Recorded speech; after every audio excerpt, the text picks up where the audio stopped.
All right, so welcome everyone. We are about to start. Very happy to welcome you all to the workshop on refugee communities in the Middle East, protection or discrimination, a critical perspective. I'm Violetta Moreno-Lax, a professor of law here at Queen Mary University of London, the founder of the Immigration Law Program and the director of the OrderS Center, which is hosting these events. The OrderS Center focuses on the study of ordering and ordering processes through law. We launched last year, and we have been quite active on a number of fronts. So we are very happy to host this workshop that brings together top academic experts specializing on the rights and realities of refugee communities in the Middle East. The purpose is to critically assess and debate unfolding events, as well as the effects of ambivalent policies implemented in the region by states, UN agencies, and the international community at large. And I'm very privileged to be surrounded by, as I said, top experts. I'm going to be introducing them before they speak, so we are going to take it in the order of the program. We will begin with Professor Susan Akram. She is the director of the Boston University Law's International Human Rights Clinic, in which she supervises students engaged in international advocacy in domestic, international, regional, and UN fora. She teaches international human rights, refugee, and migration law, both in the US and abroad, particularly in the Middle East region, including in Palestine.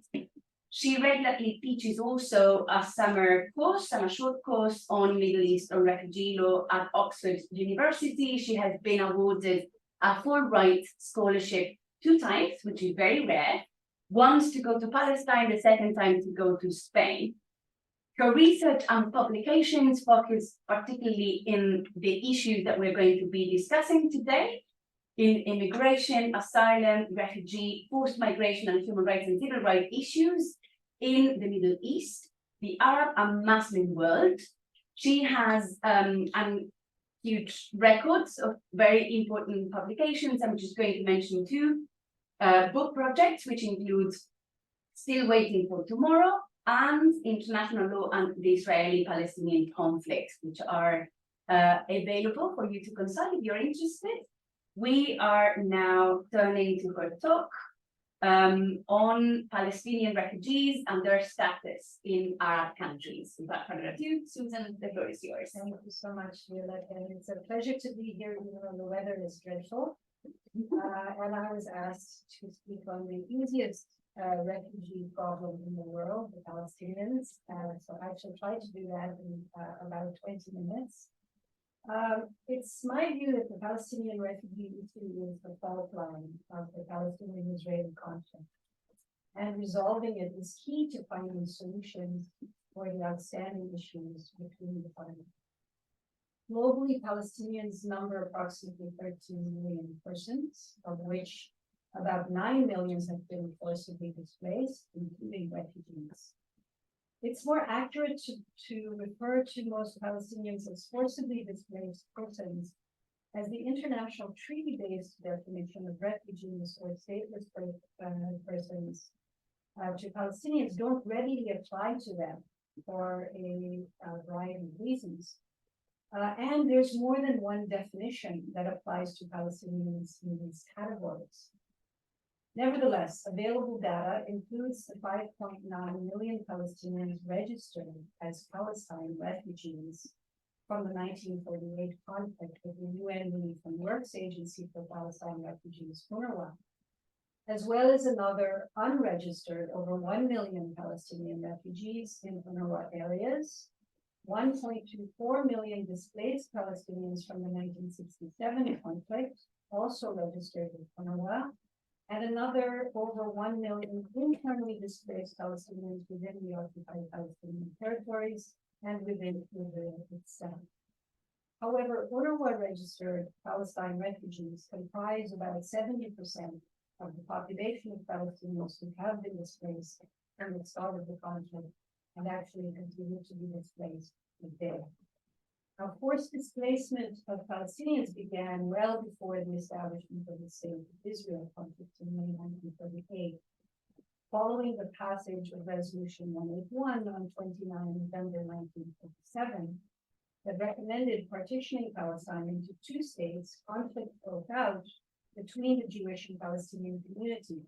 The organized Zionist militias forced out, terrorized, or massacred large numbers of Palestinians, and about 350,000 of the approximately 1.2 million pre-war Palestinian population were forcibly displaced even before May of 1948. Upon the declaration of the Israeli state, another 380,000 Palestinians were expelled or fled the fighting, and the 750,000 Palestinian refugees in total ended up sheltering in encampments in the West Bank, Gaza Strip, Lebanon, Jordan, and Syria. In the aftermath of the 1967 Arab Israeli conflict, Israel occupied East Jerusalem, the West Bank, Gaza, the Syrian Golan, and the Egyptian Sinai, forcing another 350 to 400,000 Palestinians to flee their homes. And in addition to those who were displaced, approximately 60,000 Palestinians who were outside the area during the conflict were prevented from returning home. So in the aftermath of the passage of Resolution 181 and the violence that ensued, and the refugees were fleeing by the thousands from Palestine, the General Assembly passed Resolution 194 on 11 December of 1948. And this is the most important resolution on the rights of the refugees and international legal consensus for implementing those rights. In Resolution 194, the General Assembly established the first of several agencies with varying mandates towards the Palestinian refugees, the United Nations Conciliation Commission on Palestine, or UNCCP. Now, the UNCCP was authorized to mediate and resolve the outstanding issues of human rights and to provide international protection to and implement durable solutions for the refugees. And the UNCCP was authorized to mandate and resolve these outstanding issues. In its key paragraph 11, Resolution 194 required that the refugees were to be permitted to return to their homes, in the languages at the earliest practicable date, and obtain compensation for loss or damage to their properties. The UNCCP was required to implement the durable solutions embodied in paragraph 11 for the refugees within its mandate. So with the UNCCP established as the agency to provide international protection for the Palestinian refugees, the General Assembly realized that until the UNCCP could fulfill its mission, the urgent humanitarian needs of thousands of refugees would have to be addressed. And 1 year later passed Resolution 304 that established UNRWA for that task. UNRWA was set up, however, as a short-term agency with an initial three-year term to provide to provide food, clothing, and shelter to the refugees in the 5 major areas of displacement: the West Bank, Gaza, Syria, Jordan, and Lebanon. UNRWA's initial task was to define the refugees for whom it was to provide service, as it had inherited various lists from several humanitarian agencies that had been previously responding to the crisis.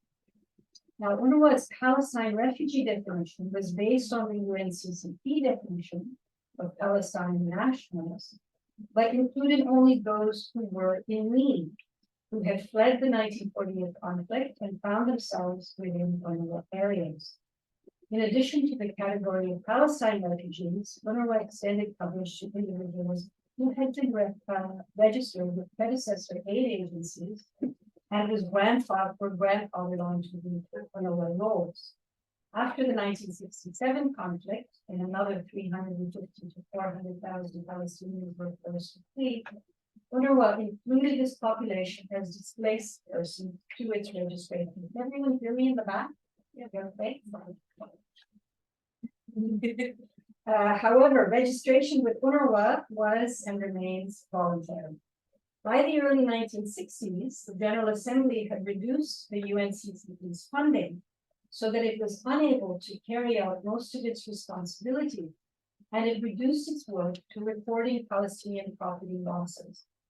With the UNCCP no longer able to provide the full scope of protection to Palestinian refugees or displaced persons, and with UNRWA mandated to provide assistance but not international protection, including access to durable solutions, many experts consider Palestinian refugees to have fallen into a protection gap. Although the existence and consequences of the protection gap are hotly debated, along with a range of interpretations of the relevant exclusion clauses, some important conclusions can be drawn. The Arab host countries where UNRWA operates have refused to accede to the refugee or stateless treaties and confine UNHCR's activities to forcibly displaced Palestinians, confine UNHCR's activities to non-Palestinian refugees in their territories. So in the areas where the majority of Palestinians reside, they are neither legally defined as refugees or as stateless persons for purposes of UN agency protection. They do not have access to durable solutions and have limited forms of protection from UNRWA due to host state and other constraints. Moreover, outside the Arab host states, there are a wide range of interpretations of the exclusion clauses, with the majority of states failing to provide the benefits of the Refugee Convention to Palestinian refugees as the drafters intended. Additional serious consequences of the lack of agreement on what definition applies to Palestinians as refugees and stateless persons have been evident with regard to how the refugee issue has been played in the peace negotiations to date. Nevertheless, the General Assembly has reaffirmed Resolution 194 every year since its passage, confirming the rights of Palestinians to return, property restitution, and compensation, but leaving them with no UN mechanism for seeking implementation. So let me move to a quick excursus of the status and conditions of Palestinians in the Arab host state. Status and conditions of Palestinians in the host territories vary significantly and have also fluctuated over time depending on politically driven decisions. Jordan has been the most generous of all the host countries, as it has granted full citizenship to the majority of the 1948 refugees, who have been fairly well integrated into the community. However, in Jordan, as in the rest of the Arab states, refugee-related definitions do not necessarily designate a legal status, as there is little conformity in definitions and terms used for Palestinians. Over 2 million Palestinians are registered Palestine refugees with UNRWA in Jordan, even though the majority are also Jordanian citizens with national ID numbers. However, most Palestinians displaced from the West Bank and Gaza during and after the '67 conflict have only temporary Jordanian passports without national ID numbers that are essentially travel documents, but not control of citizenship. In 1988, during the first Intifada, when Jordan relinquished all its claims to the West Bank, it denationalized thousands of Palestinians and began issuing temporary passports to West Bankers. About 300 to 360,000 Palestinians live in the 10 official UNRWA camps and the informal camps in Jordan.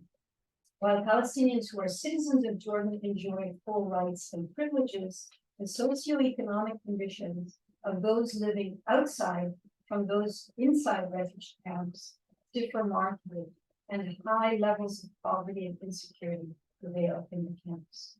The situation for Palestinians in Jordan became far more precarious after the 1970-71 civil war of Black September between the Palestine Liberation Organization and the Hashemite Kingdom, when the PLO was expelled from the country along with thousands of fighters and their families. Now, the Jordanian government has retained files on all the Black September fighters, their families and affiliates, and bars them from entering the country and arrests those who finds in the territory who are on those lists.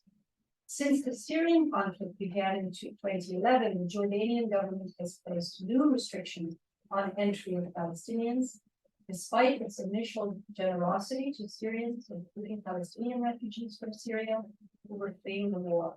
Almost 10,000 Palestinian refugees from Syria have entered Jordan and are receiving some form of assistance from Canada.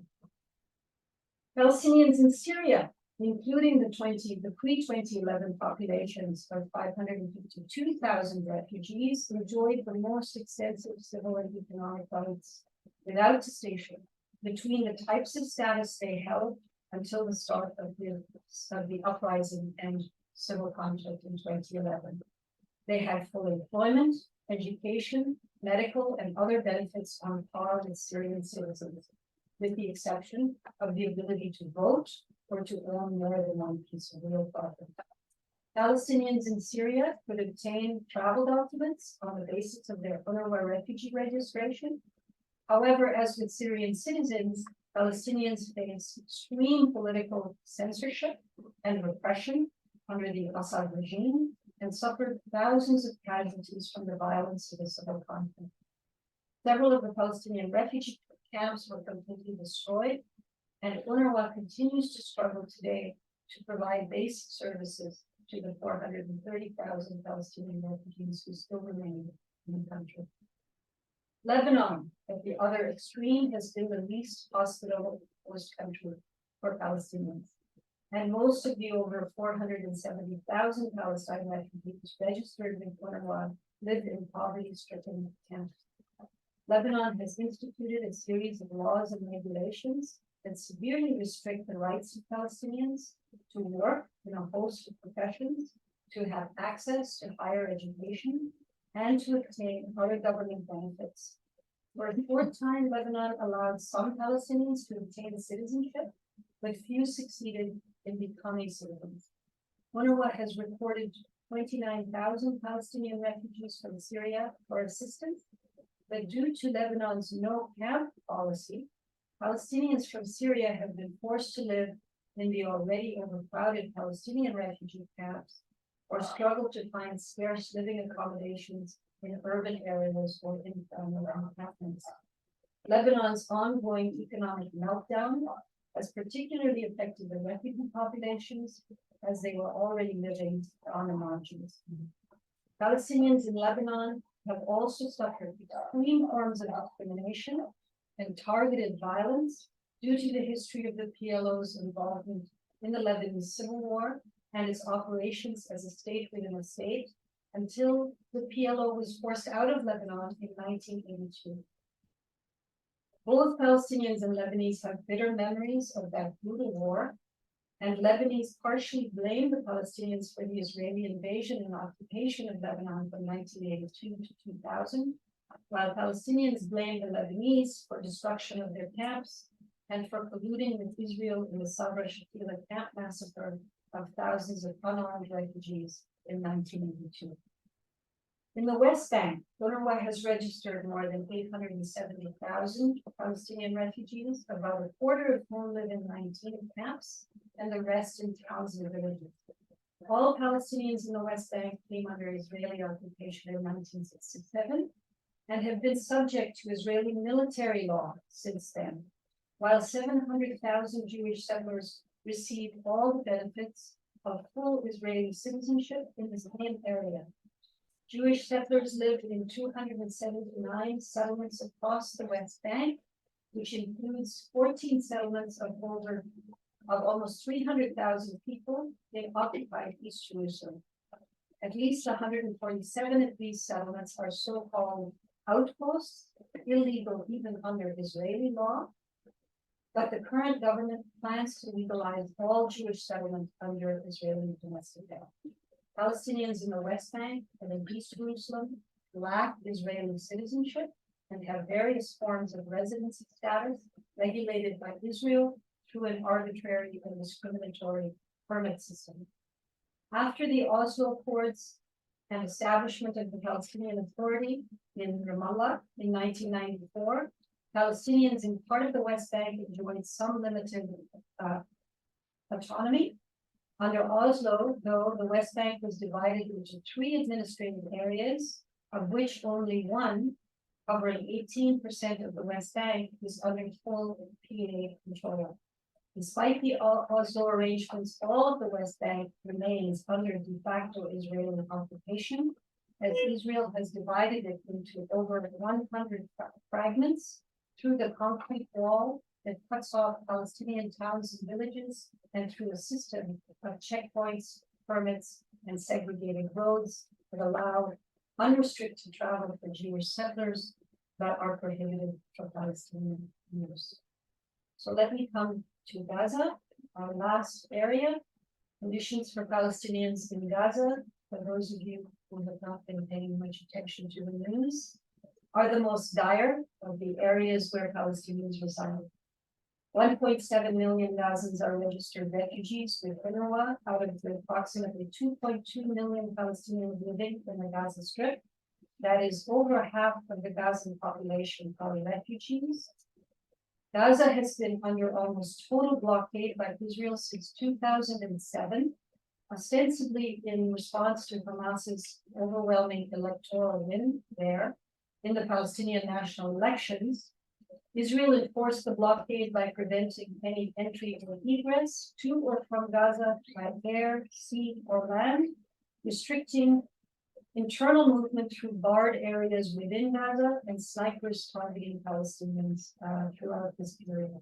Now, according to UN data, 80% of the population of Gaza was dependent on international assistance prior to October 7, with 50% of Gazans unemployed, 95% of the population without access to potable water and electricity, available only 4 to 5 hours a day, while sometimes unavailable for up to 12 hours a day. Of course, conditions for Gazans also deteriorated as a result of Israel's full-scale attacks on Gaza in 2006, 2007, 2008, 2009, 2012, 2014, and 2021. Since the attack on southern Israel on October 7 by Hamas and other armed groups that killed 1,200 Israelis and took 242 hostages, Israel's bombardment and siege has killed over 14,800 people as of today. 74% of them women and children. As of yesterday, almost 1.7 million people, or almost 80% of the Gazan population, has been displaced. Over 1 million sheltering in UNRWA installations across Gaza. And we just want to show you a couple of slides.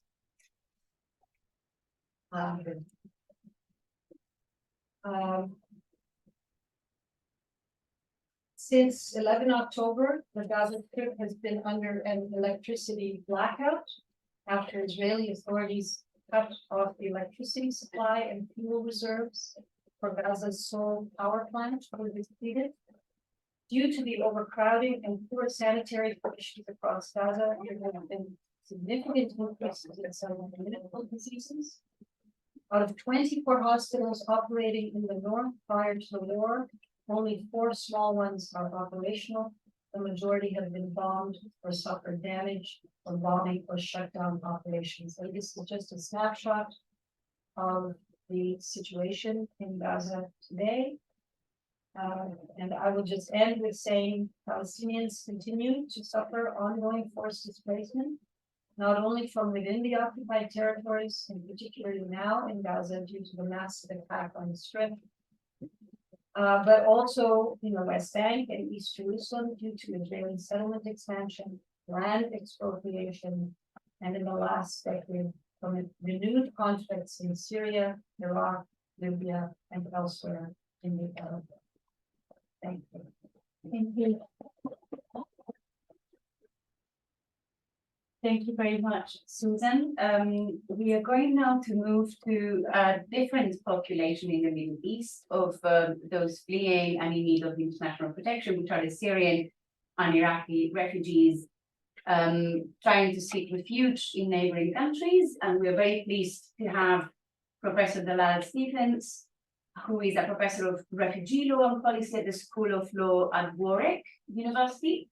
Dalal's research interests relate to refugee and asylum law and policy, and she adopts a social legal perspective, which is complementary to what we are discussing today from a doctrinal but also political approach.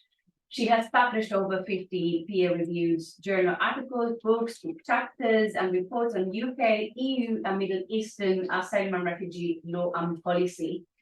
Dalal was a Liverpool Research Fellow from 2017 until 2019, researching on the protection of refugees and forced migrants in the Middle East.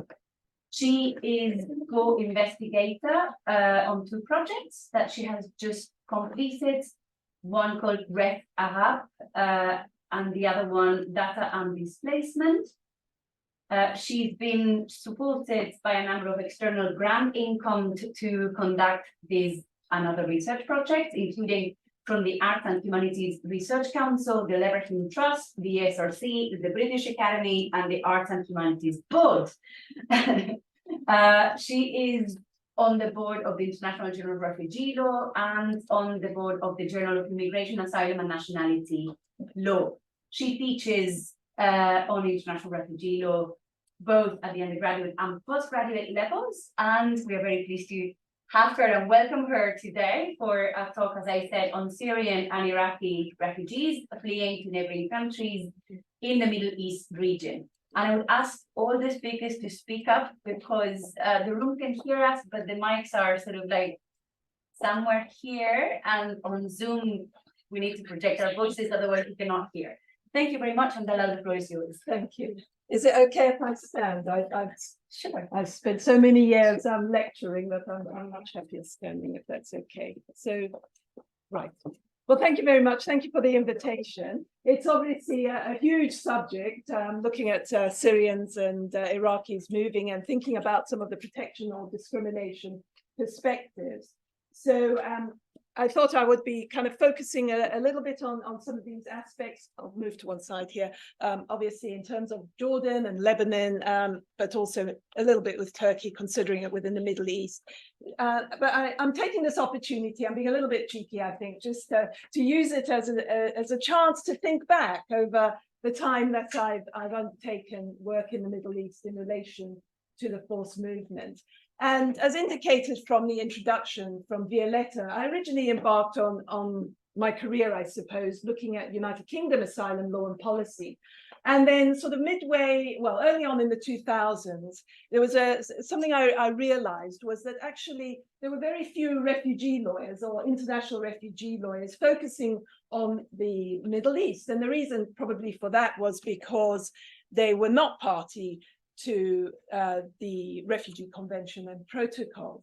So as Violetta indicated, Warwick undertakes a socio-legal contextual approach, and I thought this was a really great opportunity to look at some of the issues, and that's why I shifted from the United Kingdom over to consideration of some of the issues in relation to the Middle East.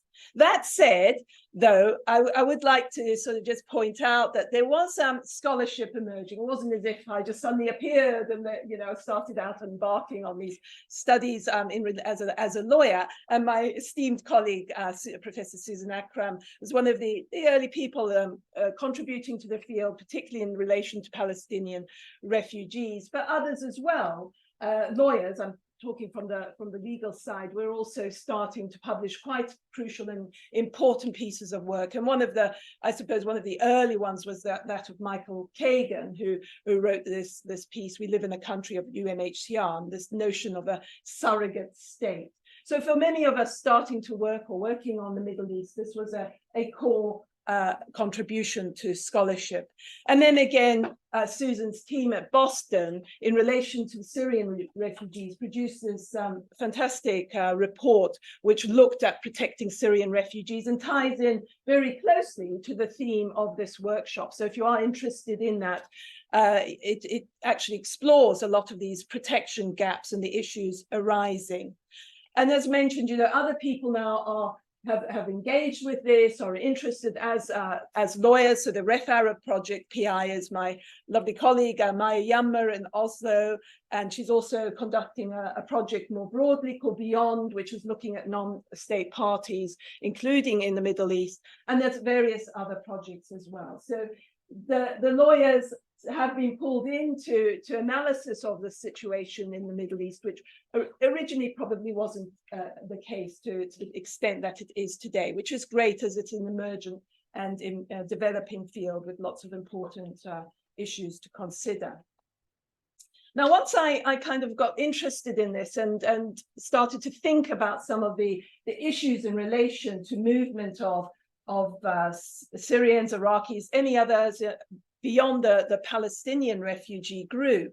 One of the big oh, sorry, yes, I've moved ahead. Just to give you some context there on some statistics in relation to non-Palestinians, so you can see from that the extent of the problem. So some of these are in relation to IDPs, refugees, asylum seekers, and obviously a huge problem across the region in terms of hosting populations, which of course continues today. So we heard the statistics on the Palestinians from Susan, and again, we can add on to this enormous issue in terms of numbers statistically. That is still the case. And these are only the registered refugees. So there are probably a lot more that we don't know about. So the point that really sort of became of interest, of core interest for me, was this idea of protection. And early on in thinking about this, I kind of decided to sort of look at it from two angles, really. One which I've called the European model, which has all the sort of core features that we're used to in terms of the Refugee Convention and refoulement, etc., and thinking about rights in relation to the Refugee Convention. So a much more sort of doctrinally oriented approach, I suppose. And so what we saw in terms of some of the discussions started to sort of link towards what I eventually decided to call the side of the Middle Eastern approach on the right-hand side, where we might be considering protection as a slightly different concept. So when thinking about it, if you like, from the European model side of things, we would be thinking about rights-based approaches, but also concerned with the actual protection on the ground, if you like, on that European model. And what we started to see in terms of countries in the Middle East, such as Jordan and Lebanon, was that something slightly different going on, which I've called and others have also referred to as a form of territorial protection. So it wasn't necessarily anchored in the Refugee Convention because they're not party to the convention, but they were actually meeting the requirements of non-refoulement. And one of the considerations was, why were they doing this? Was it out of notions of customary international law? Was it linked to some sort of Islamic principle? Was it maybe linked to ideas of hospitality? So in exploring these issues in relation to protection, we started to really think much more broadly beyond a very doctrinal focused approach, as I say, anchored in the convention and the protocol and principles of international law, and much more thinking about actually culturally what was going on in many of these countries, which were not necessarily linked to law. And in thinking about this, what also emerged was a sort of splitting going on in terms of how we were handling people on the ground. So as lawyers, again, we tend to think in terms of rights, the rights-based approach. But it was also very clear that these so-called temporary situations were very much not temporary and going to become quite protracted. And we moved from sort of emergency phases where the UNHCR and partner organizations came in to provide protection, and they were thinking about needs, they were thinking about assistance. So again, this gives rise to another way of thinking about this conceptually. It's not just about law, it's not just about rights, but it's also considering much wider aspects to how we are handling forced displaced populations in the Middle East and, of course, elsewhere. So much more, in a sense, complicated, and one that we had to kind of theorize a little bit more. And some of you who work in this area may know that at this time, again, one of the ways of conceptualizing this was to talk about protection space. And this came out of discussions at the UNHCR and a little bit out of some of those previous scholars as well. So a much more fluid, I would say, approach to the issue of protection and handling of people on the ground was taking place in the Middle East. And we're sort of moving slowly over through time. And we've come to a point now where there's been a shift again towards thinking about this as humanitarianism, and then humanitarianism and the development model. And I'll come back to this if I have time towards the end. So this idea of protection, and at the outset, might seem quite straightforward. And as lawyers, we might think of it as rights-based, as I say. We think of it as obviously within the definition in Article 1A2 as something that's very clear. But this thinking again about what's going on in a region such as the Middle East has forced us to really take a much broader and wider analysis of actually what's going on the ground. But just stepping back from that for one moment, if we do reflect on a rights focused, if you like, a rights-based approach, it's helpful, I think, just to be aware of what does occur, what is happening in countries in the region. So the top there, which you might not be able to see on that screen there, is comparing Turkey, Jordan, and Lebanon. So it's certainly the case that they're all involved in some way with either international law instruments, international human rights law instruments, and of course, domestic legislation. And Turkey is the only one that is party to the convention, but has exercised its geographical limitation, which made it a very interesting subject for discussion and analysis, of course, when huge numbers of Syrians moved into Turkey, because they were not considered to be refugees under the convention as far as Turkey was concerned. Lebanon and Jordan, by contrast, have been handling Iraqis under its memorandum of understanding with the UNHCR and did the same, continued to do the same in relation to Syrians. So not party, but using a memorandum, which is supposedly supposed to mean that people claiming asylum will only remain in these countries for 6 months and some sort of resettlement would take place. Of course, we know that that just never happened. And then moving down the screen, you can see that national law is extremely fundamental to all countries in the region. So they depend largely on domestic legislation in relation to aliens or foreigners. And that's the legislation really that they're concerned with in terms of rights of entry and stay of individuals that we would consider as refugees. But they all, as I've indicated, party to various international human rights instruments. Of course, they enforce them in different ways. And importantly, of course, we mustn't forget the regional side. So in the Middle East, Arab countries, there are lots of instruments out there. The problem is that they're often not fully ratified, they're not enforced, they're not being fully implemented. So there's much that I think we can focus on, maybe for the future in this area here of the regional instruments and encouraging states to actually pursue some of those in terms of greater protection. Now, one of the things we've done, I think, over time also in our research in this area, particularly as socio-legal scholars, is that international refugee law arguably has been quite top-down. So, and that, again, as I indicated, is why perhaps refugee lawyers were not so interested in this region as an area of study. And so that would mean, examining the convention, looking at interpretation and case law, etc., and streaming down. But increasingly, what we're seeing in research and in scholarship is taking account of the voice of the people impacted by this. And I would argue this is extremely important. And certainly in my own work and in projects that I've been involved with, we've done just that. And it's really fascinating because when you go out into the field and you say to people, what does asylum mean to you? What does protection mean to you? What do rights mean to you?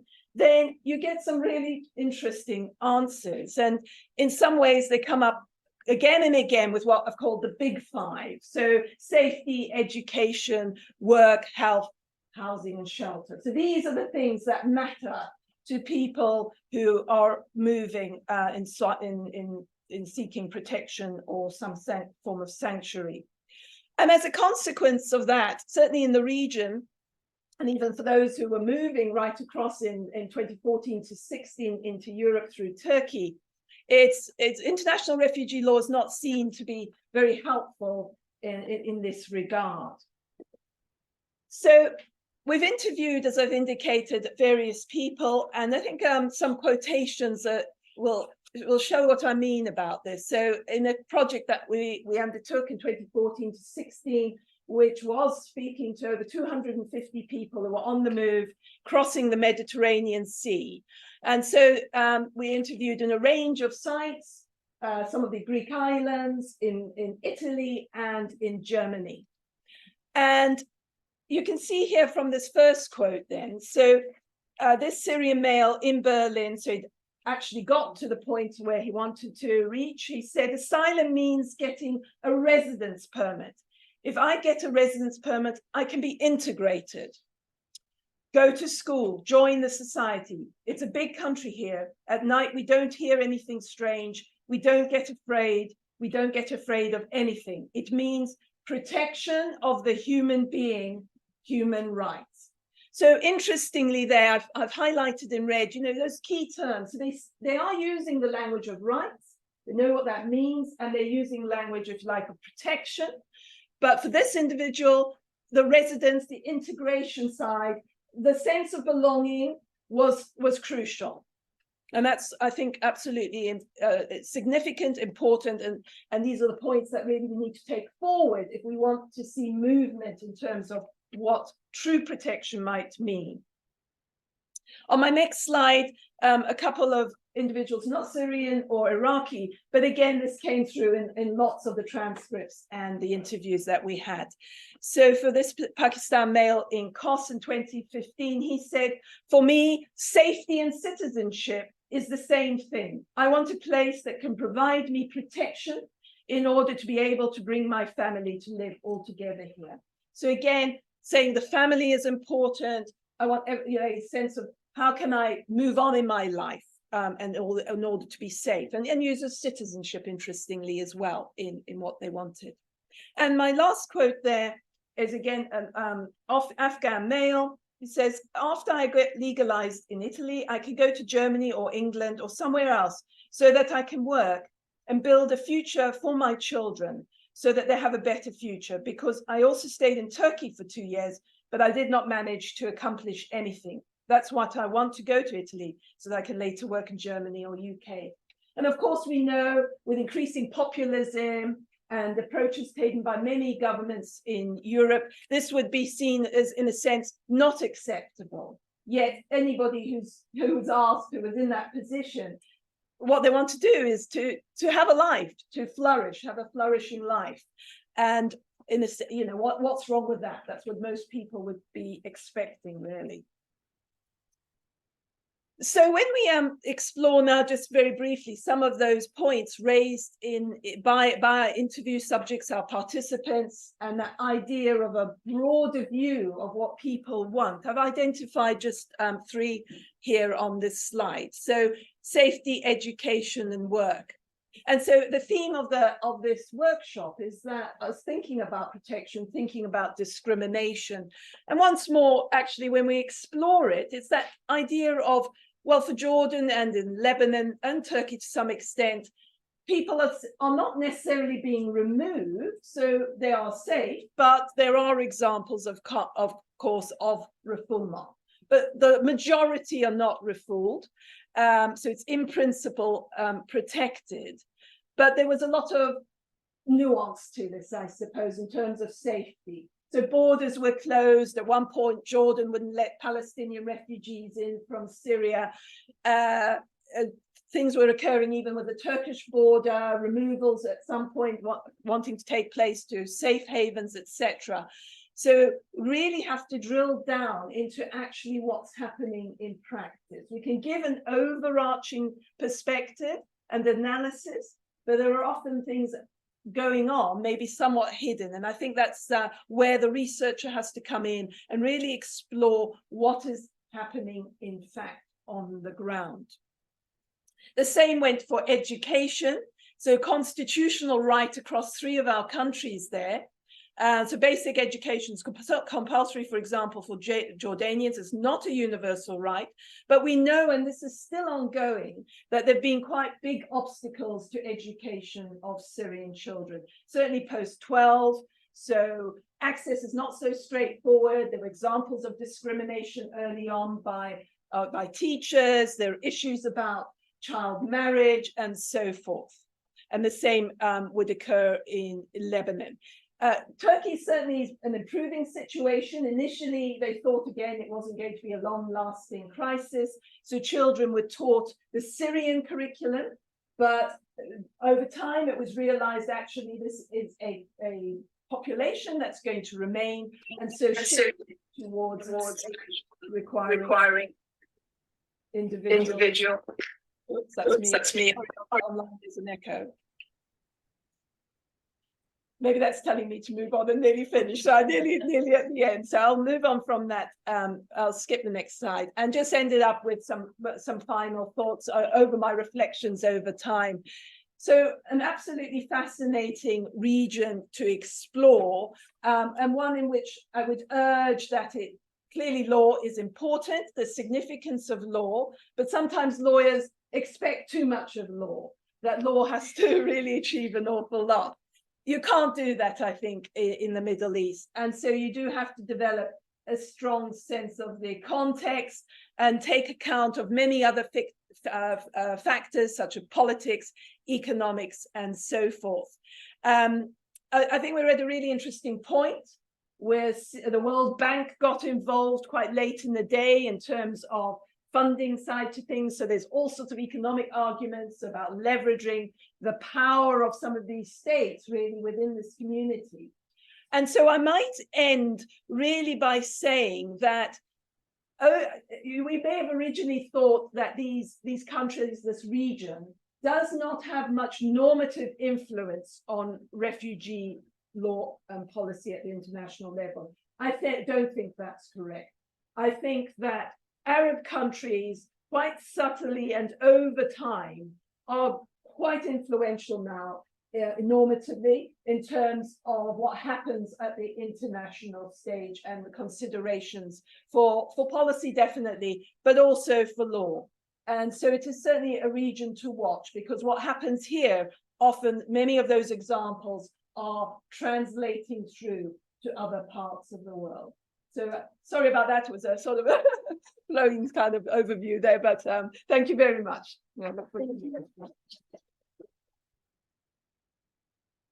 Thank you very much, Dada. We are jumping from one population group to another, and so we are going to continue now with the Kurdish refugees in the region, and we are going to be zooming into their struggle for self-determination with Dr. Malak Ben Slamat Abdou, who just obtained her doctorate today. So she is also a lecturer in law at Royal Holloway at the University of London. Her research interests relate to statelessness, refugee law, decoloniality, and intersectionality. She has also taught on these issues, particularly regarding the situation of Palestinian refugees and the Kurdish population. Malak holds a bachelor degree in law from Panthéon-Assas, the University of Paris 2, an LLM in human rights law from Queen Mary, an MSc on global migration from UCL, and she has recently obtained her PhD, as I just said, this morning from Queen Mary University of London. Her research publications include Israel-Hamas. There is an important difference between a ceasefire and a humanitarian pause, and colonial legacies in Syrian nationality law and the risk of statelessness, which is more to the point in terms of what Malak is going to be discussing with us today. The floor is yours. Thank you very much. Yes, thank you so much.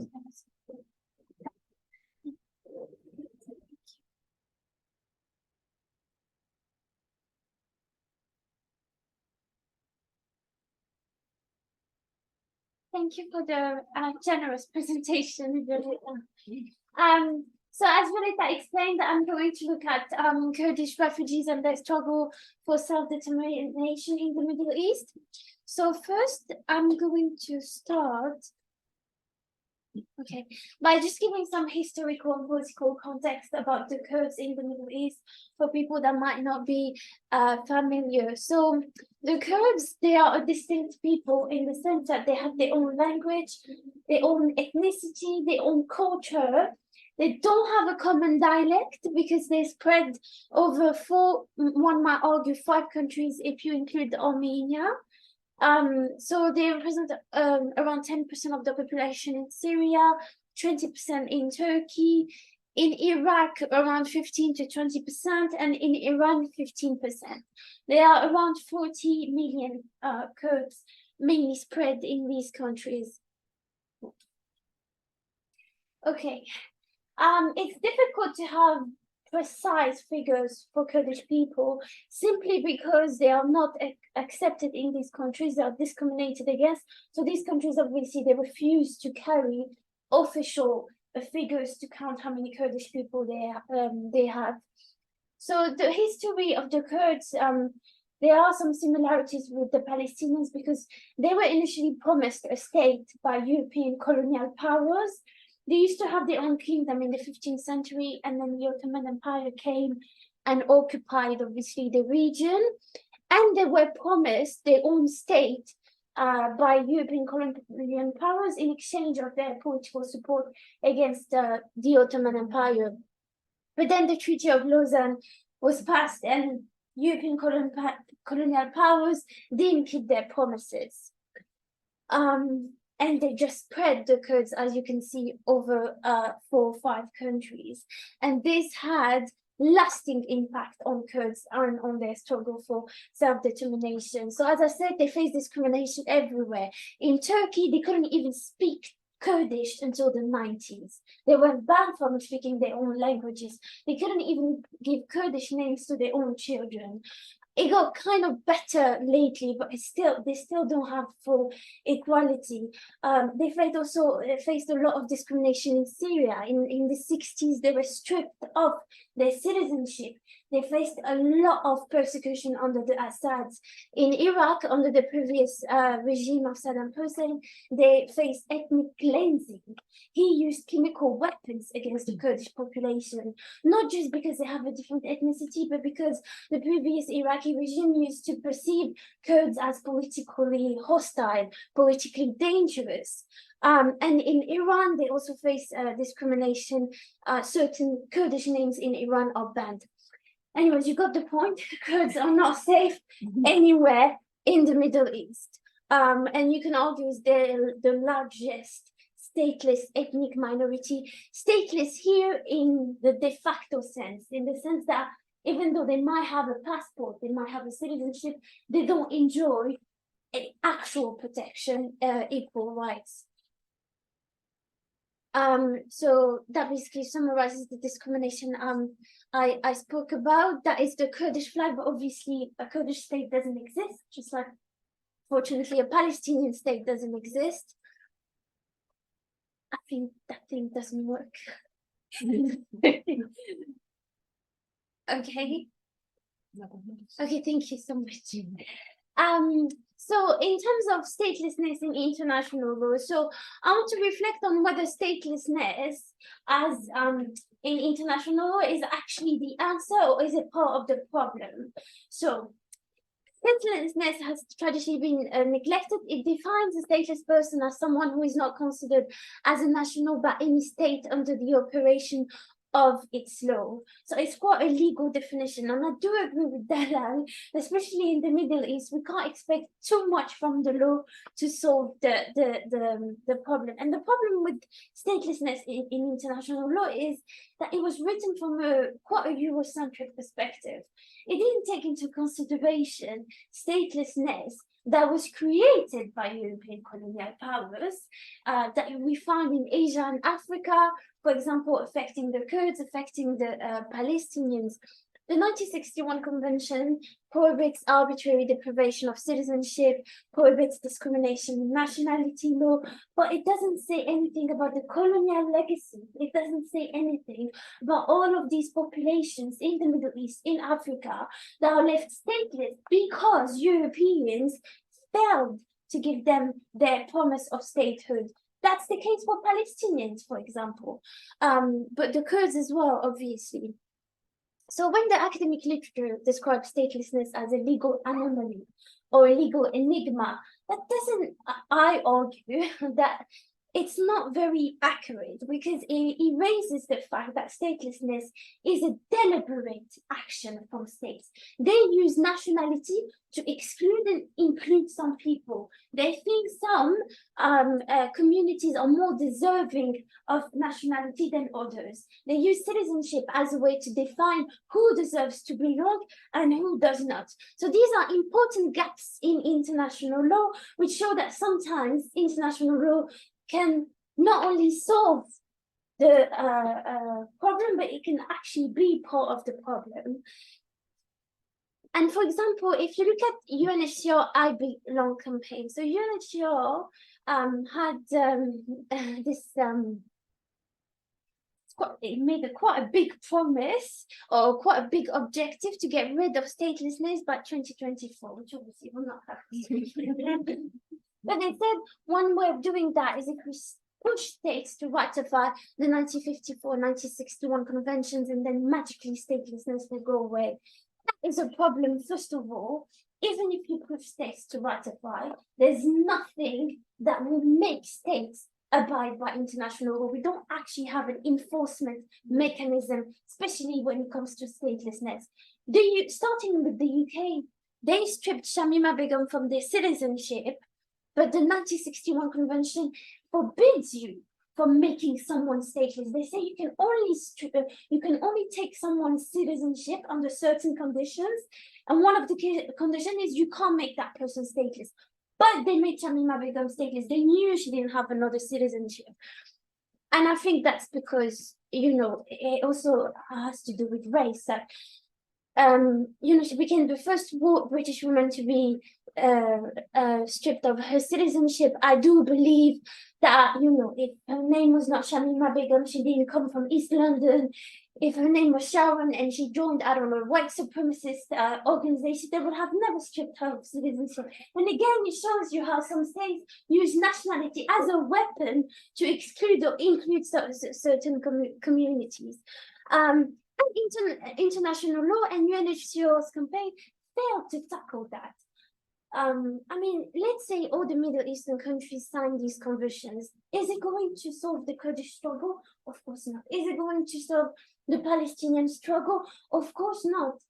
You know, if Israel magically decided to give Israeli citizenship to Palestinians, are Palestinians going to be happy with? Of course not. So international law doesn't actually solve much of the issue here. And then thank you to whoever doing this. The last point I wanted to reflect was on Article 1F. So Article 1F is part of the Refugee Convention, and it basically says that anyone who falls under one of these situations cannot benefit from the rights of the convention, cannot benefit from the Refugee Convention, okay? The article doesn't use the word terrorism, but states have interpreted Article 1F as a way of saying anyone who committed a terrorist act shouldn't deserve to benefit from the Refugee Convention. And so I wanted to link this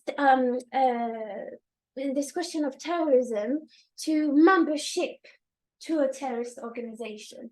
So the problem with terrorism is that there is no universally agreed definition of terrorism. You know, Nelson Mandela used to be called a terrorist by Margaret Thatcher. Yasser Arafat used to be called a terrorist by many Western countries, where in fact he was seen as a leader or even a hero by Palestinians or some Arab countries. So there's no universally agreed definition, and it is a controversial topic. The UN has given one definition of what terrorism is, but again, you know, it's not universally accepted.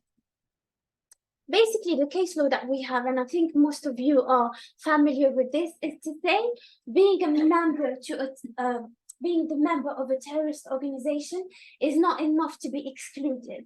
The court has to prove that that person had individual responsibility in committing one of the excludable acts. There is a European Court of Justice, BND. There is also cases from the House of Lords. And I wanted to link that to the Kurdish struggle. So there are many Kurdish political parties, and they are most of them are banned. There is one Kurdish political party, the most cited one, I'd say the most infamous one, is the Kurdish Workers' Party, the PKK. You can draw some similarities between the PKK. I have to be careful, but you can draw some similarities between the PKK and Hamas in the sense that they both fight for self-determination, but they both use violent means, not in the same way. And the PKK used to use violent means more before, but they kind of stopped, reduced lately in order to gain more legitimacy.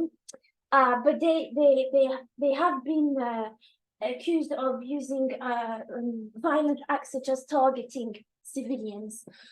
And so there is this danger of sometimes some Kurdish asylum seekers would have joined the PKK, not because they wanted to kill civilians, but sometimes as a minor, sometimes because of the social work that the PKK has.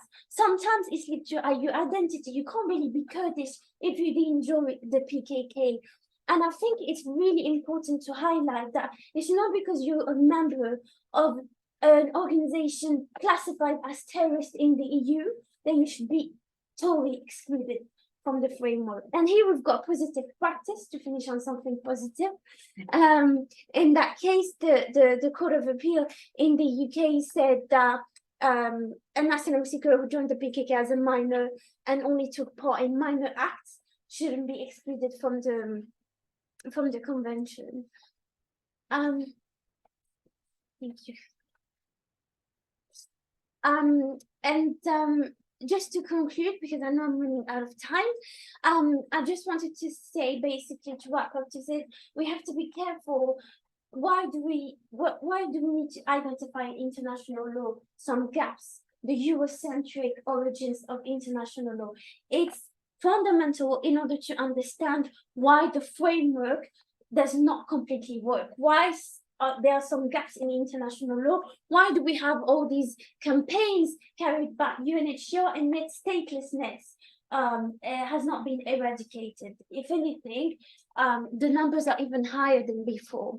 So our interpretation and implementation of international law need to be reviewed.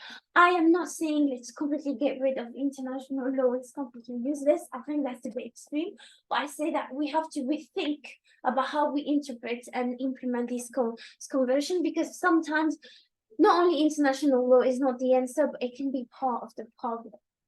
Thank you.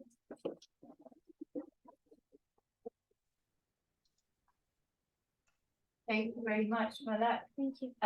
My question comes from English, so we need to. Can you put it on the screen?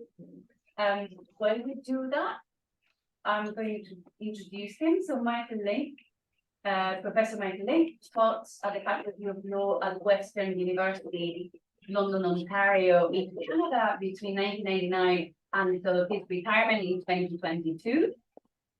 He is a specialist in labor, human rights, disability, constitutional and administrative law, and he served as the Associate Dean of the faculty between 2008 and 2011. In March 2016, the United Nations Human Rights Council unanimously selected Professor Link for a 6-year term as the 7th Special Rapporteur for the human rights situation in the Palestinian territory occupied by Israel since 1967. And in this capacity, he delivered regular reports to the UN General Assembly and the Human Rights Council on human rights trends in the occupied Palestinian territories. He completed his term in April 2022, and together with two former UN special rapporteurs on OPTs, on the occupied Palestinian territories, they published a book, Protecting Human Rights in Occupied Palestine, which is now available since 2022 with Clarity Press. And we are very lucky to have him to speak about the unfolding situation in the occupied Palestinian territories, looking at the current realities on the ground, both in the occupied Palestinian territories and in the wider region. So we're going to zoom in into once more on the situation regarding Palestinian displaced populations. We are very lucky, as I said, to have Professor Link, and the floor is yours now for 20 minutes. I'll be keeping the time and sending you little messages over Zoom to indicate if you have 5 minutes, 2 minutes, 1 minute, and so on. Thank you very much, and the floor is yours. Thank you very much for having me. Thank you very much for organizing this special event. I've learned a lot by listening to the first three speakers for today. I'm going to focus my remarks over the next 20 minutes on the situation with respect to Gaza. I want to give you a background to Gaza before perhaps commenting briefly towards the end of my remarks on what international law says about what's been going on over the past 7 weeks. It's important to have context. Antonio Guterres, the Secretary General of the United Nations, made this point in a comment he made at the end of October to the Security Council, when he said, after condemning the attacks on October 7th and then criticizing Israel for its the way in which it's responded by carpet bombing Gaza, said this did not happen in a vacuum. And former President Barack Obama said much the same thing in comments he made at the beginning of November, when he said, in understanding what's going on, we have to take in the whole truth with regards to this. So if I can just give you a very brief background with respect to Gaza. Gaza has been a political and social crisis over the last 75 years, entirely of Israel's making. This began with the war in 1948 and the ensuing Nakba. At the time of the war began in 1948, Gaza was a busy, if secondary, port for in Palestine, servicing South and Central Palestine, of about 60 to 80,000 people. As a result of the war in 1948-49 and the Nakba, somewhere between 200 and 225,000 refugees from central and southern Gaza were then forced, central and southern Palestine were forced into Gaza, thinking that they might be there for weeks or maybe a month or two, and they've been there. They and their descendants have been there for 75 years since. In 1956, after 1948, Egypt took over the administration of Gaza, not annexing it, holding it, if you like, as a territory in trust for the future state of Palestine. In 1956, during the Suez War, Israel occupied Gaza for around 12 to 13 months.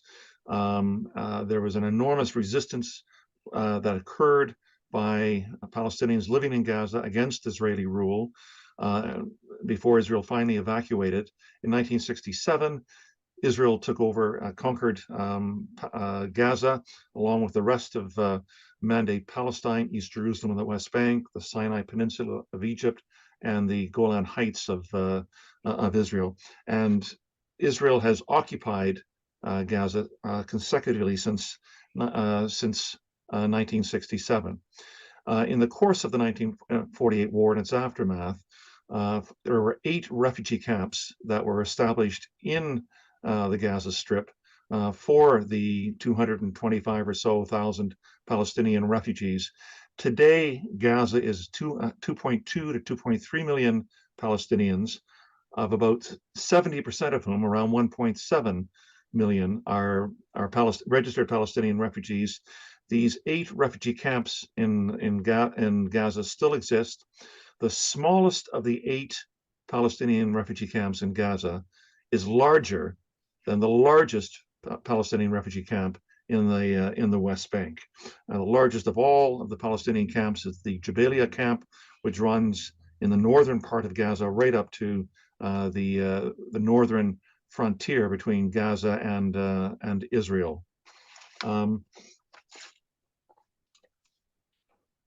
One question that's important to address to make sure it's clear in everybody's mind is that what is the status of Gaza today? In 2005, Israel finally removed its 8,000 settlers and it's closed its 21 settlements in Gaza and evacuated the settlements, the settlers, and its army. 2 years later, in 2007, it imposed a comprehensive air, land, and sea blockade on Gaza, meaning that nobody or nothing would leave Gaza, and nobody or nothing would enter Gaza without Israel's say-so. This 16-year-old blockade of Gaza has been called collective punishment by the United Nations, the former United Nations Security Secretary General and the present United Nations Secretary General, and I label this as collective punishment in one of my reports in 2020 as special rapporteur. Collective punishment is a violation of the strict prohibitions against it in Article 33 of the Fourth Geneva Convention of 1949, and it constitutes a war crime under modern international law. The blockade has meant extraordinary suffering in Gaza, and if you can mind, just let me take you through this. But the one point I want to make before entering into that is that in the opinion of the United Nations and under international law, even though Israel evacuated its settlements and its settlers and its army in 2005, Gaza remains occupied as per the Geneva Conventions, which means that Israel has full responsibilities and obligations as the occupying power to the extent of the power that it exercises over Gaza. And keep this in mind.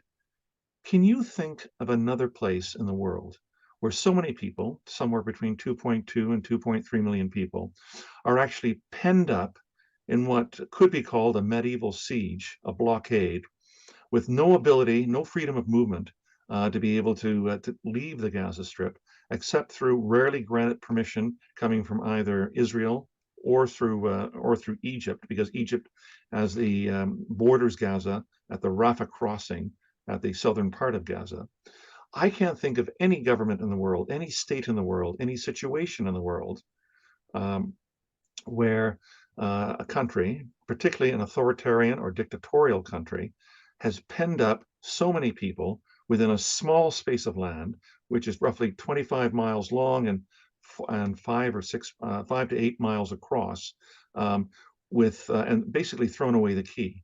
Over 90% of Palestinians living in Gaza have never left the Gaza Strip, and that number increases with the younger of the population. As well, keep in mind that the population of Gaza is almost 50% of the population is under the age of 21. And their numbers have grown, probably doubled in the last 15 to 18 years, from a little over 1 million in 2010 to over 2 million today. So what have been the living conditions in Gaza since the blockade began in 2007?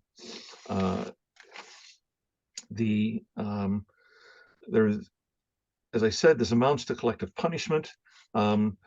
Let me take you through some of the most important aspects with respect to a population, largely a refugee population, living under this kind of blockade. First of all, just food security. 63% of the people Palestinians living in the Gaza Strip are food insecure and dependent upon international assistance. In terms of poverty measurements by international agencies, it's been stated that over 80% of the population is living in either poverty or extreme poverty by international measurements. The unemployment rate, according to the World Bank, is between 45 and 50% at any one time over the last 5 years. This means that, according to the World Bank, this is the highest annual rate of unemployment by any economic unit that it regularly winds up measuring. And the unemployment rate among youth between the ages of 15 and 29 is around 62%. The capacity for being able to create jobs has been devastated, and in fact, the trajectory of the economy of Gaza has been steadily downward. In 2012, the per capita GDP for Gaza, measured in American dollars, was $1,880 in consistent 2015 dollars.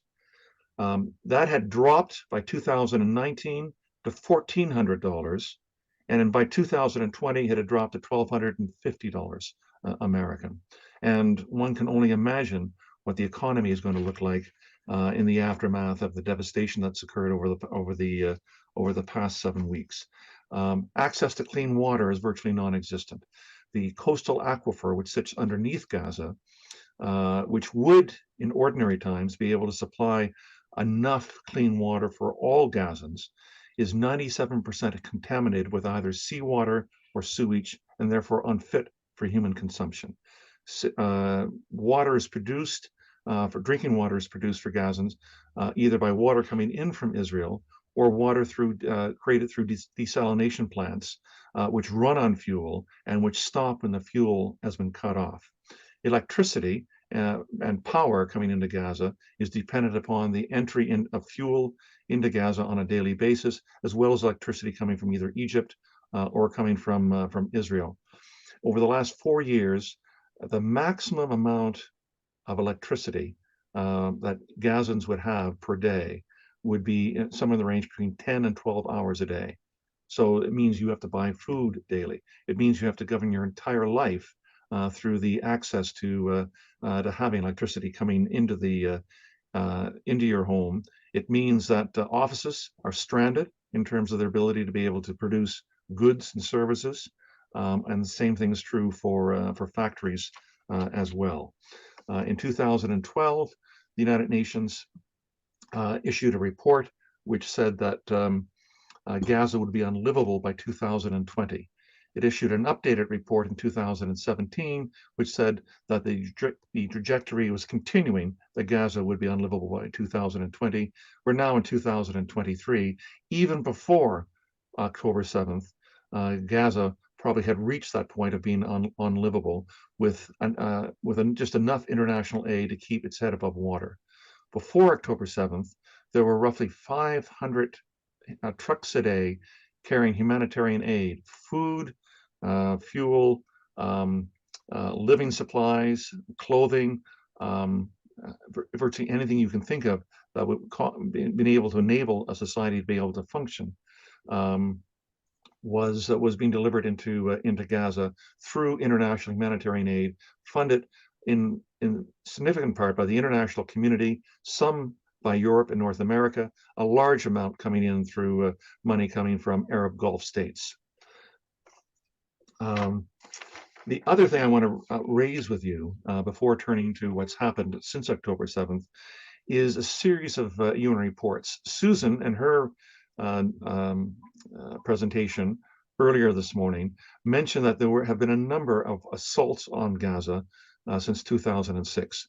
In 3 of the major assaults on Gaza, in 2008, 2009, in 2014, and in 2018, the United Nations Human Rights Council commissioned independent international reports in the aftermath of each of those 3 assaults to determine whether or not the main actors as a part of those assaults, Hamas and other Palestinian armed groups in Gaza, and Israel and its military, had committed violations of international law. And in each of the 3 reports, in each of the first 2 reports, after the assaults in 2008-09 and 2014, the reports stated that there was persuasive evidence that Israel and the Palestinian armed groups had likely committed war crimes and crimes against humanity through their various actions. And in the third report, in the aftermath of the Great March of Return in 2018, when Israeli snipers at the frontier between Gaza and Israel killed approximately 240 unarmed Palestinian protesters marching towards the gate, the frontier, and maimed thousands. And the report concluded in that case that the laws of war had been violated, and that there should be accountability with respect to Israeli political and military leaders for having committed these violations. And in each of the three reports that I've mentioned, all three of them pointed to an accountability crisis. They said in each of the three occasions there was no likelihood that internally that the Palestinian armed groups and Israel would do any serious internal investigation with respect to the commission of war crimes and crimes against humanity, and that there would have to be a push by the international community to ensure that, in the words of the 2009 report, this justice crisis in the occupied Palestinian territory would not continue to exist. I myself, when I was special rapporteur, issued 3 of my 12 reports pointing to the necessity of international accountability, pointing to the large number of UN resolutions that Israel had disobeyed, including the unlawful and illegal annexation of Palestinian territory and the building of Israeli settlements in East Jerusalem and the West Bank, and that none of these resolutions had been obeyed by Israel. I pointed out the necessity of if the world really believed in a two-state solution, then it had to show that it was going to be serious about its own laws and forcing Israel to wind up complying. The result of that is that Israel has learned from its disobedience of the laws against annexation and the resolutions against annexation, its disobedience of the resolutions and the law with respect to illegal civilian settlements in occupied territory, and its defiance of each of these 3 reports issued by the Human Rights Council going into war crimes and crimes against humanity, that impunity winds up paying. It's learned that there are rewards at the end if it winds up defying the international community, particularly with respect to its denial of the right of Palestinian people to self-determination. So what's happened since October 7th with regards to this? The laws of war, known as international humanitarian law, founded in the 4 Geneva Conventions and the protocols which were issued in 1977, as well as international criminal law that's anchored in the Rome Statute of 1998, which created the International Criminal Court, have created very sturdy and very strict guidelines and guardrails for which any party, a state or armed groups participating in international hostilities, even under occupation, have to comply with in order to be consistent with international law. Just let me point a few of the issues in the time that I have, the 3 minutes that I have remaining with regards to this. First of all, war crimes committed by one side, and I think it'd be clear that what happened on October 7th through the actions of Hamas may well have amounted to war crimes in terms of targeting of civilians and the kidnapping of civilians. Those are strictly prohibited under international humanitarian law. But if war crimes are committed by one side, that does not at all justify war crimes committed by another side with respect to this. The strict rules of war apply in all circumstances of conflict and hostilities to all sides, regardless of the provocations committed by one side or regardless of the brutality of the occupation or colonial rule. The use of starvation, which was imposed several days after October 7th by Israel, and the use of the denial of the necessities of life, such as the water, fuel, access to crops, food stocks, drinking water, and so on. All of these are violations of international law, which probably amount to war crimes being committed by Israel with regards to this. The intentional attacking of civilians is a war crime, but also the use of firepower, missiles, and shells in a disproportionate and/or reckless fashion, resulting in the death and suffering of civilians, is also a war crime under international law. And this has been pointed out by a number of commentators over the last 7 weeks. I'll quote one, Volker Turk, who is the High Commissioner for Human Rights. He said he has accused both Hamas and Israeli forces of war crimes, and he said, where national authorities prove unwilling or unable to carry out such investigations, or where there are contested narratives on particularly significant instances, then international investigations wind up being called for. The specter is being raised now with respect to whether or not Israel is committing genocide in Gaza. This has been raised by a number of respectable voices, by historians of genocide, by scholars, legal scholars of genocide, and most recently by the International Commission of Jurists in a very pointed report that they issued last week. The definition of genocide is found in the 1948 Genocide Convention and in the 1998 Rome Statute of the International Criminal Court. And it defines genocide as specific acts committed with intent to destroy in whole or in part a national, ethnical, racial, or religious group.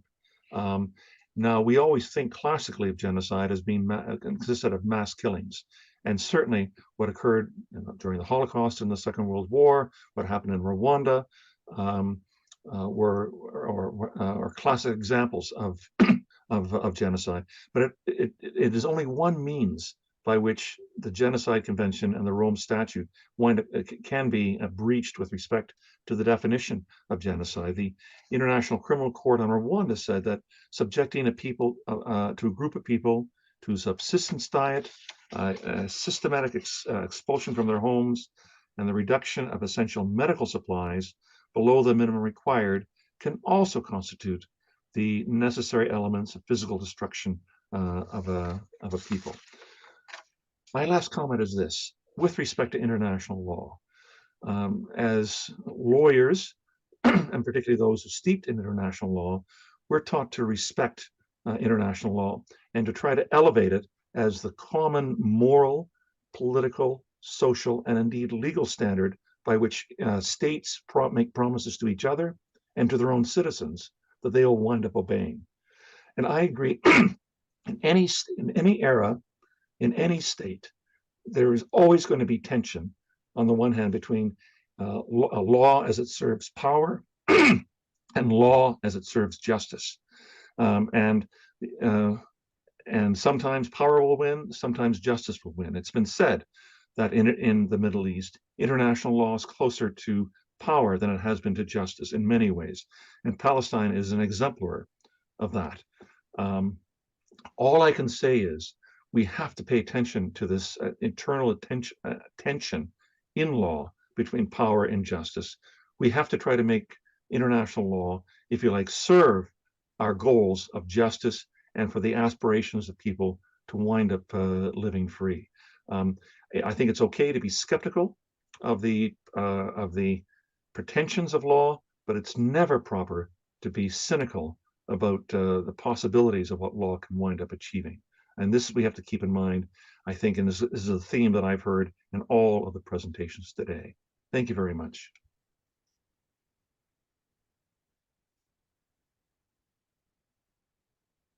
Thank you very much, Michael, and thank you to all the speakers today. We can now open the floor to questions from you here in London and from the people joining online. For those joining online, if you would like to type your questions so that then they join the queue and we can put them to the speakers. Otherwise, for those here, if you do have questions, the time is now.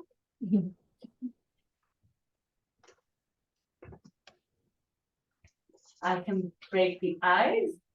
I was actually wondering to all four speakers, what would be the one thing that you think could solve each of these displacement situations that you have been implementing on and dealing with in terms of the Palestinians, the Kurds, the Iraqis, and so on. So maybe we can start with Susan. Oh, easy question.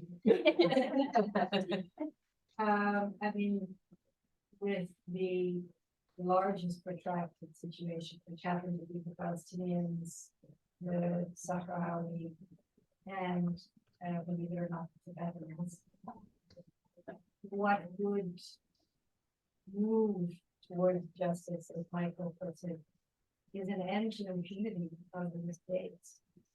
If there were meaningful prosecutions of the policymakers behind the mass expulsions, that would go a long way to beginning the reversal of the policies that have caused and continue to cause. So that would be my Thank you. Thank you, Sue. And then to impunity, I was wondering what Talal had to So say about this. yeah, so I think for me it would be actually undertaking proper responsibility sharing. So it was obviously articulated, so many instruments and discussions and global compacts, etc. But if that was, that would be one thing that would really solve the problem to a large extent, because it would mean then that countries that were facing large numbers and having to take that obligation on, because they see that countries of the global north aren't doing it, then they would be a sort of acceptance that actually was being shared out appropriately. But of course, unfortunately, states of the global north aren't interested in that, and we saw that clearly in 2014, 2016, even within the European Union, where attempts to relocate and share out people from different countries wasn't accepted. So it's certainly, I would say, it would have to be something that we really have to push on. And if that was done in a meaningful way, then we'd certainly make some steps forward. Thank you. So we have end to impunity, responsibility sharing, and now I'm coming to Malak. Yes, I definitely agree with my colleague. So the end to impunity, like for example, for the Kurdish example, the fact that this country is going to get away with so many like-minded violations of international law, will be then accountable is part of the solution. The second point about responsibility sharing, especially when in Europe we do have a direct historical responsibility in creating some mass displacements in places.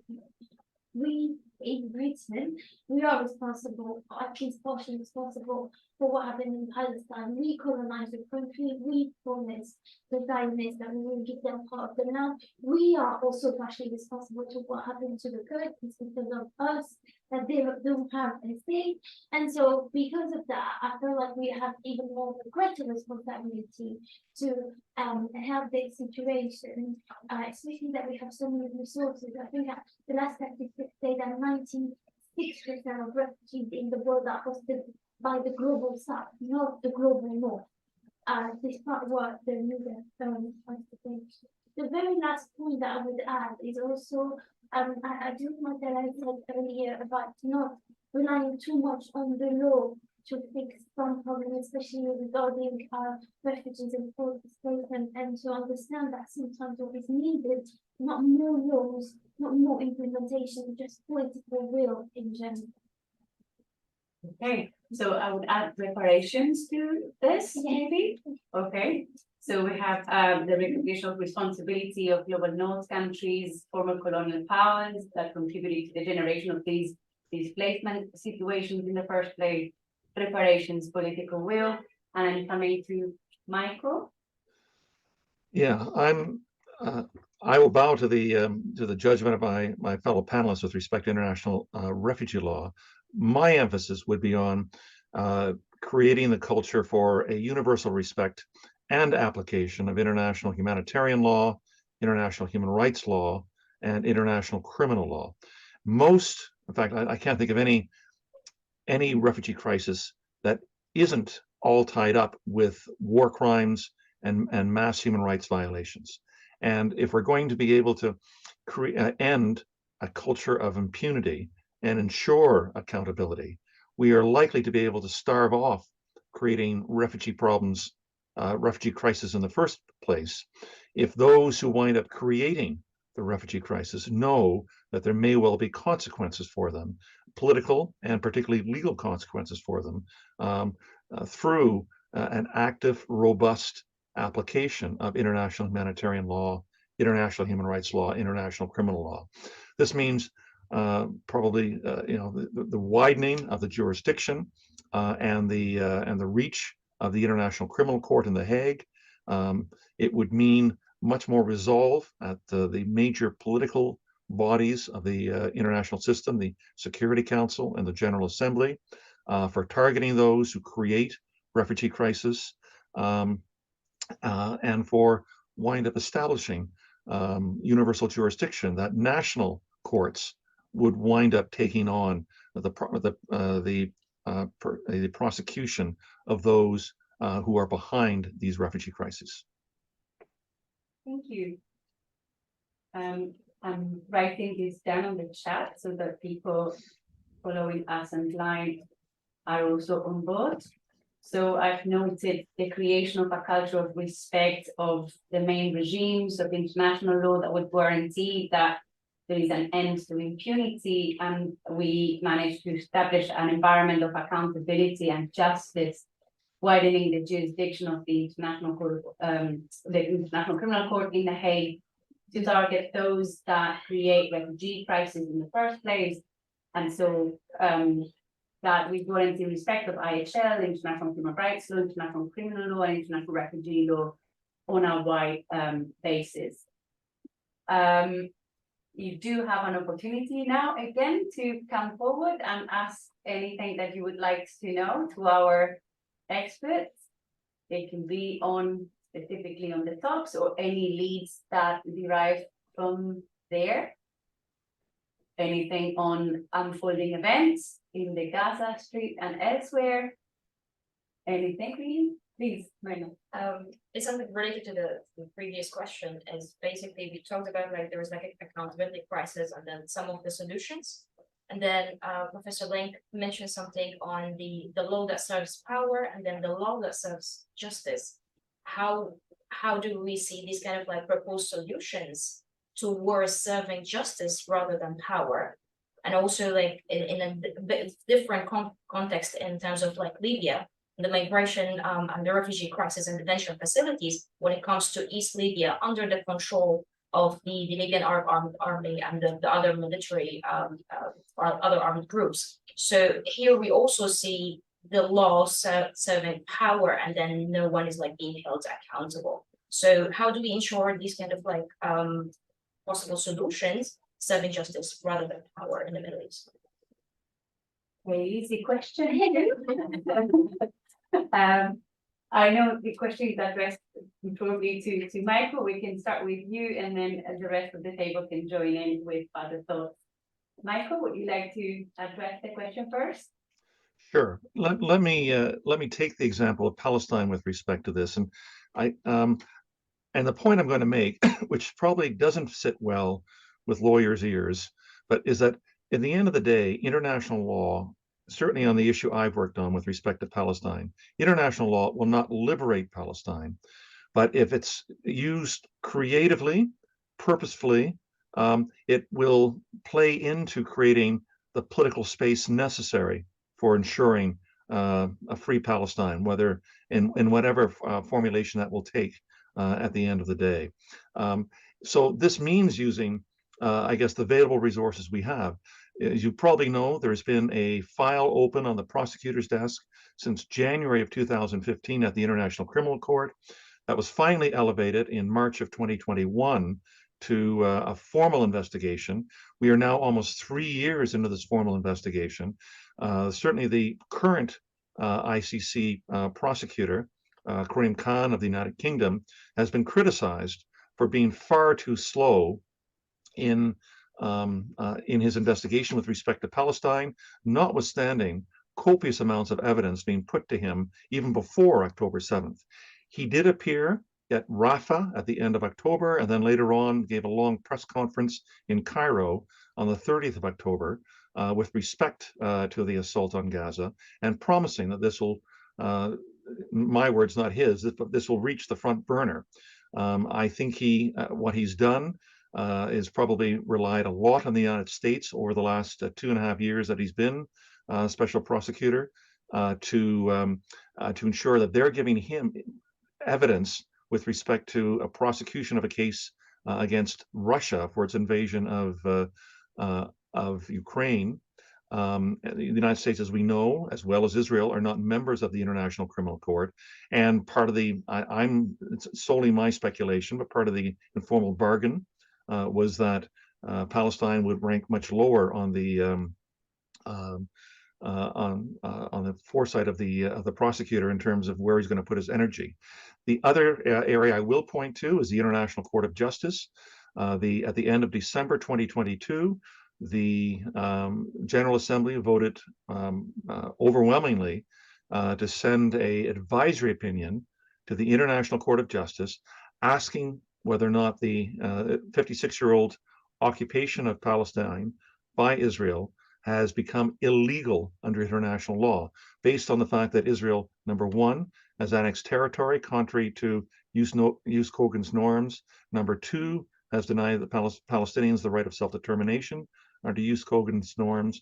And number three, that it has imposed a deeply discriminatory system of rule based on ethnicity and race on Palestine, again, contrary to Jus Cogens norms with respect to apartheid.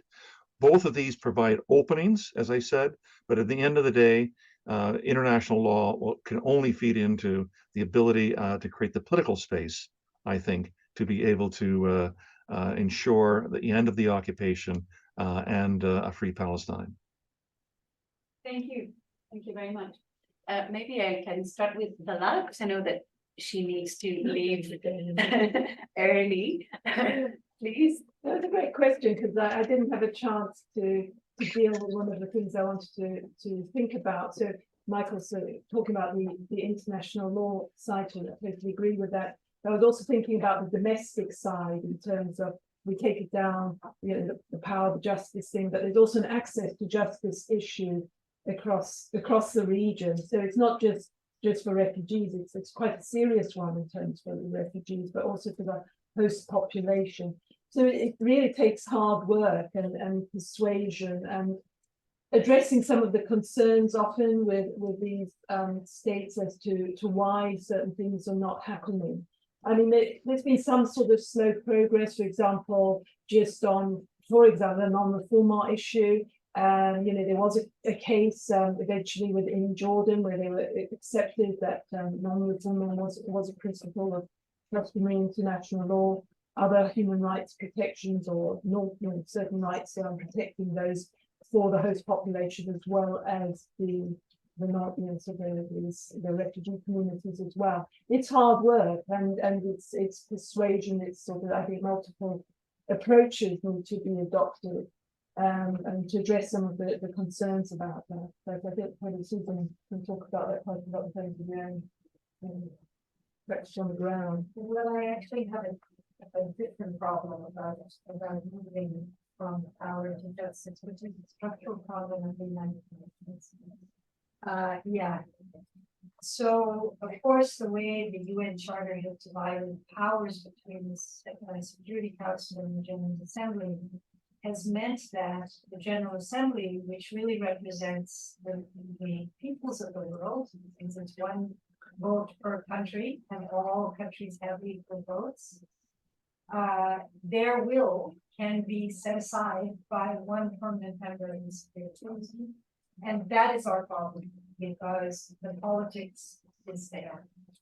And so until that structure is meaningfully changed, and the problem with that is that's carried out in the UN Charter in terms of it, of only the Security Council having the authority to mandate international protection forces, observer missions. I mean, what ended up stopping further slaughter in Cambodia was the UN peacekeeping mission.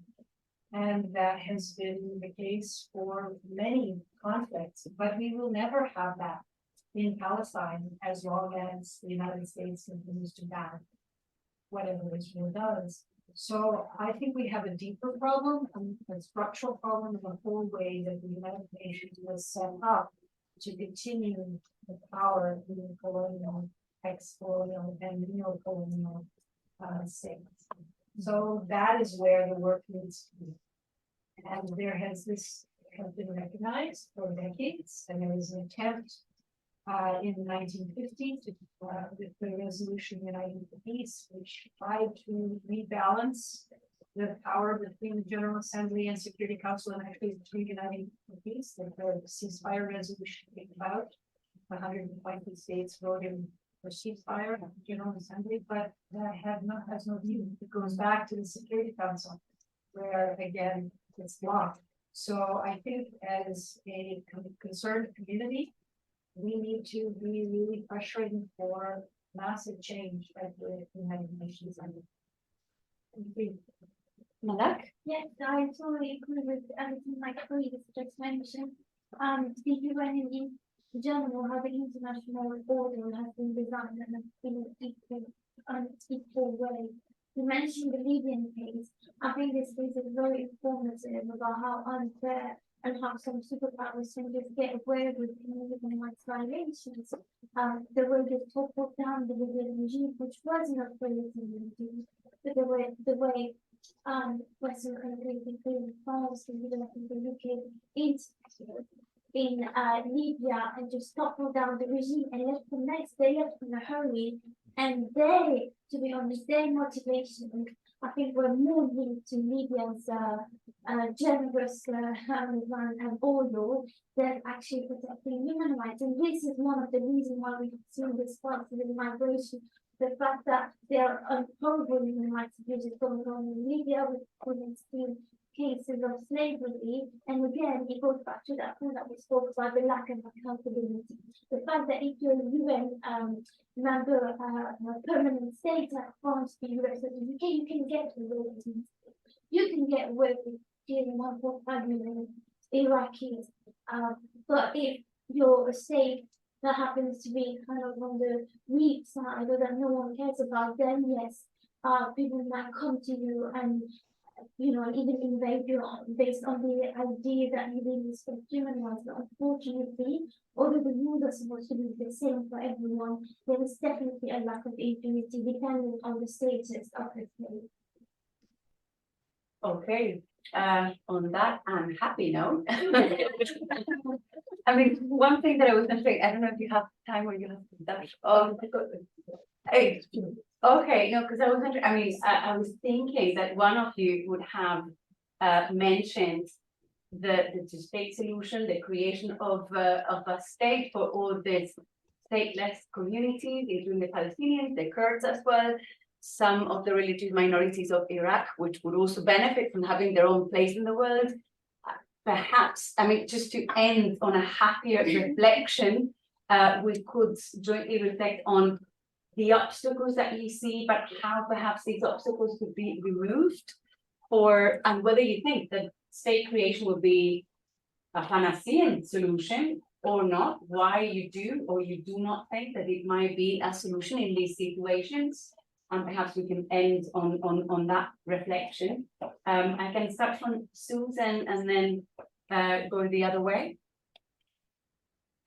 So I am allergic to partitioning of territory.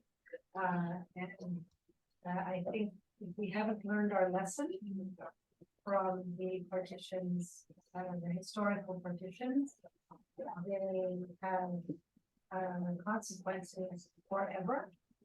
And they have never proved to be a solution to anything.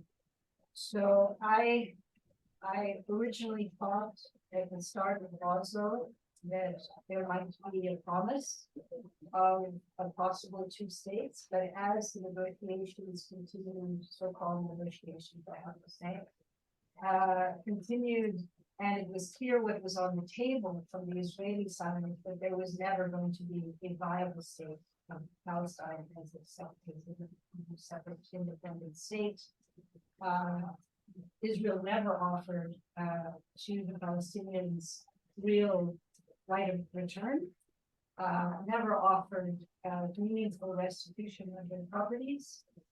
Compensation that was the last compensation that was put on the table in the Oslo talks was $20,000 for each Palestinian family to be paid for by an international fund with some contribution from Israel.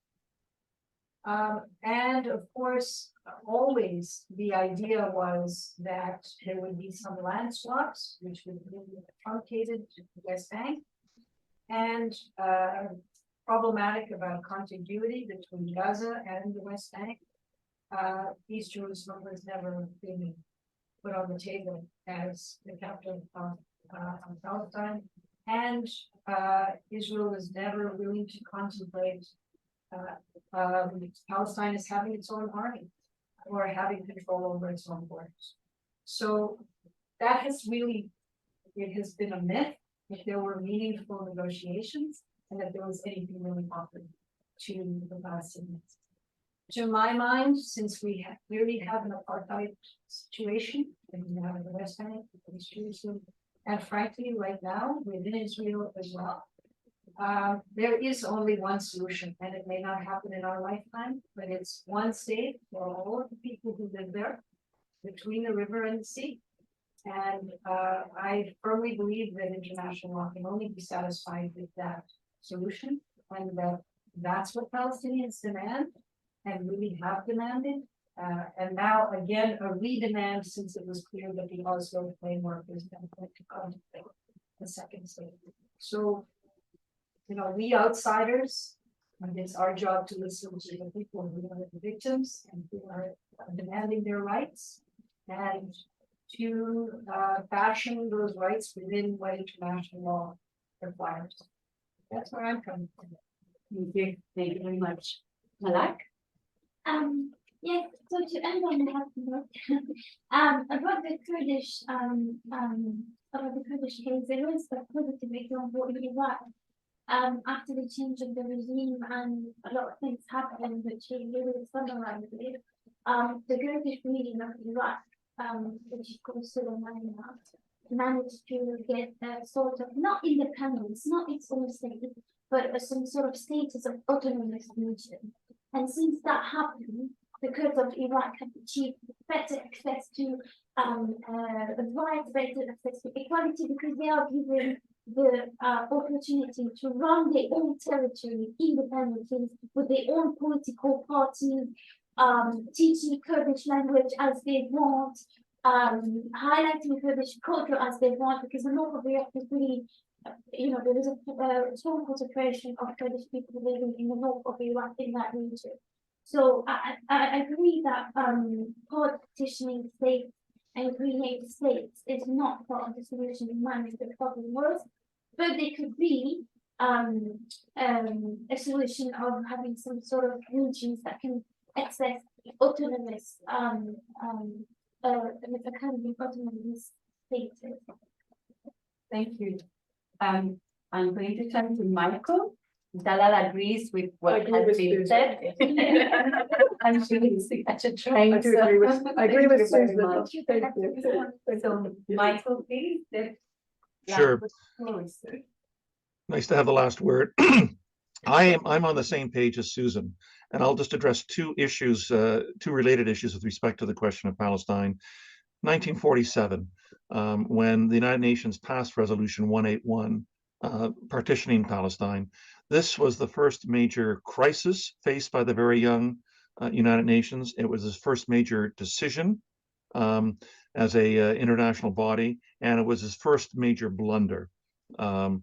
And we have been living with this ever since. And indeed, you know, it's interesting to note that Resolution 181 was the only resolution adopted by the General Assembly of all the hundreds of resolutions that it has passed in the last 76 years with respect to Israel and Palestine, which, if you like, favored Israel by creating a Jewish state for a minority population, minority immigrant population, in defiance of the overwhelming wishes against partition by the indigenous majority population. So when we move today to the question of a two-state solution, which is the mantra of the global North, the louder they proclaim the necessity of a two-state solution, particularly by President Biden in the aftermath of what's been going on for the last 7 weeks, we are at a state where a two-state solution is vanished, and the only thing left is to write its obituary. But for Israel, this remains a sweet spot for the global North to keep on repeating the possibility of a two-state solution, even as the addition of another 25,000 settlers per year into East Jerusalem and the West Bank wind up creating an impossibility for a two-state solution. Keep this in mind. And when the Oslo Accords were proclaimed in 1993, 30 years ago, there are in the West Bank alone, there are approximately 110,000 Jewish settlers living in the illegal settlements. Today, 30 years later, there are 500,000 settlers living in the West Bank. What country, what state, what occupying power could be considered to be negotiating and acting in good faith if it continues to populate? Now over 10% of the Israeli Jewish population now live in occupied territory. The whole purpose of creating the settlements is to make a two-state solution impossible. As the present finance minister of Israel has said, who also is the minister in charge of the West Bank, he's long said victory by settlement. And that, I think, is an encapsulation of what has been going on. The European community has used the term to describe what's going on now in Israel and Palestine as a one-state reality of unequal rights. When I put that into Google Translate, it comes out as apartheid. And that, I think, is what we're living with today. Thank you very much. Thank you very much.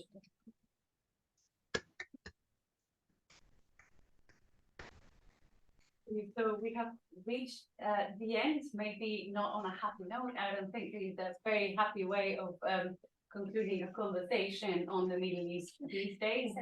But surely we have had a lot of food for thought. I hope that you agree.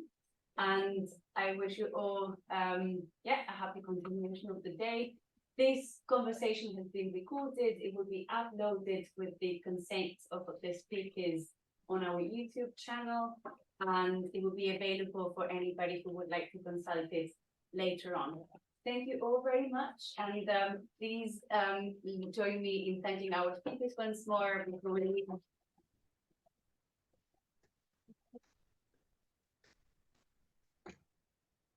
Thank you very much, Michael. Thank you very much.